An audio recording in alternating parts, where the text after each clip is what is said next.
Hello friends, my name is Emma. Welcome back in our YouTube channel, Tell Me Data. Today in this video, we are going to tell you how you can return your Ray order. Only in some easy steps, all steps you can see on your screen. So let's get started.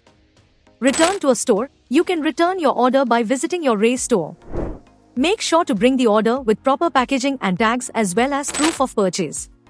Visit the customer service desk and return your order. Contacting Ray customer service, you can also contact the Ray customer service team by calling 1-800-426-4840 and ask them you want to return your order. Provide a valid reason for the same. They will help you accordingly. And you are done. By using this method, you can easily return your Ray order. Hope you liked this video. If yes, please hit a like button and don't forget to subscribe our YouTube channel. Thanks for watching this video.